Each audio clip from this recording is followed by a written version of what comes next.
Hi, my name's Dave. I make little people out of acorns, which I call becorns. And then I take them outside and I take pictures of them with real animals. Click on the link below to see more of my work at my website. Today I'll be showing you my process for some pictures I took of some Eastern Bluebirds. I love bluebirds. Check out that blue. The first time I saw one around my house, I was kind of blown away. They seem too special to be something you just see when you're on a walk. So I decided right then I'm going to get a picture with bluebirds. I went online and I figured out the best way to attract them to your yard is to build a birdhouse. So that's what I did. I put it up in March, and then in July a pair of bluebirds showed up. They brought pine needles and grass and stuff, and before I knew it, they built a whole nest in there. I've never done this before, so I didn't really think it would happen. I was so excited. So I got to work sketching out a plan. What I wanted to get was a baby bird the moment it left its nest.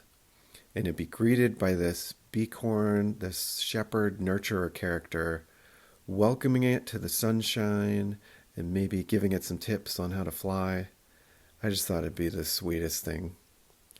So I got to work building this shepherd for birds. What's that, a birdard?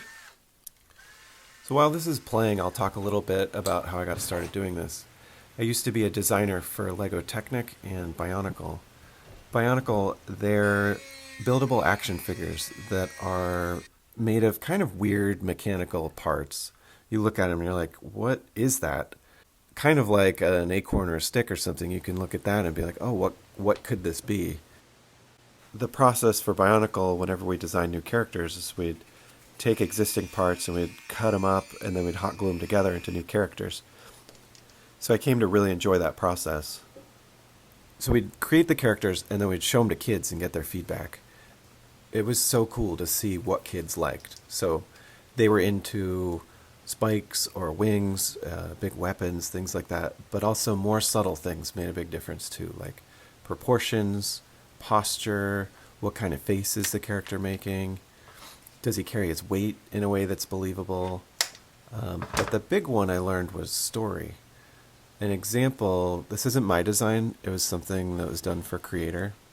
They did a dragon that had a chain around its neck, and on the other end of the chain was a piece of a wall, as if this dragon was so strong it could just rip a wall apart and escape. It's just a couple bricks, but it hints at such a deeper story. That's what I try and do with Becorns. Show a picture that suggests a whole world and raises questions about where these characters came from and where they're going. Something you can kind of turn over in your mind and just think about. So anyway, I left Lego after 5 years, and I was back at home sweeping my mom's driveway, thinking, oh, did I make the right decision leaving? That was pretty much the best job I'll ever have. And I looked down and I saw this stick that looked just like a bug's face.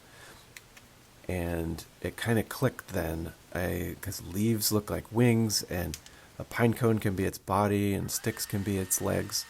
So I grabbed my glue gun and I made this bug, and I knew right then I could make some really awesome characters. Like this guy. Here we have our finished bird shepherd, birdard character. So let's get back to the birds. They're so cute. This was so fun watching them hatch and grow up, seeing their eyes open and their little feathers starting to come in.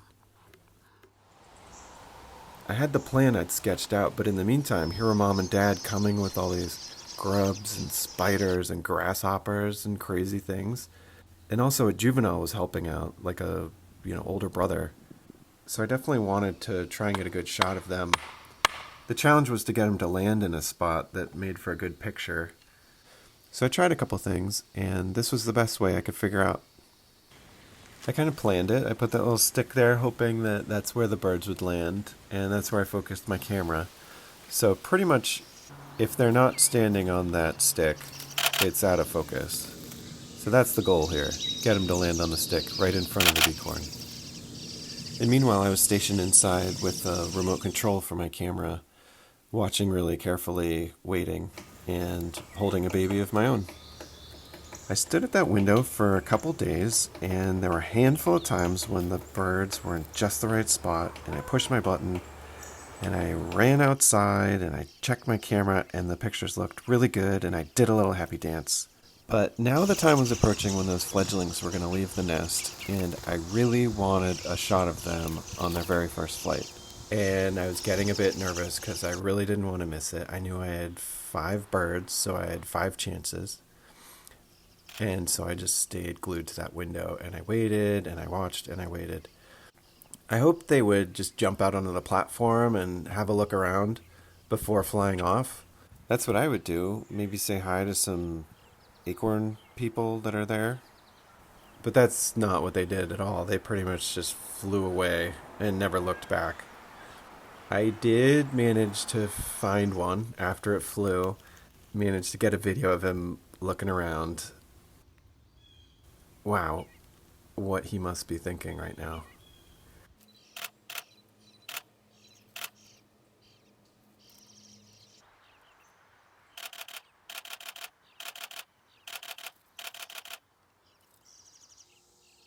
So I didn't get the shot I planned, but what I did get are pictures of a curious interaction between a becorn and a bird, and it's up to the viewer to kind of fill in the blanks and decide for themselves what's going on. And that's really my goal, so I'm really happy with how these turned out. Thanks for watching. Check out my website for lots more pictures. I have prints for sale, or you can follow me on Instagram or Facebook. Thanks.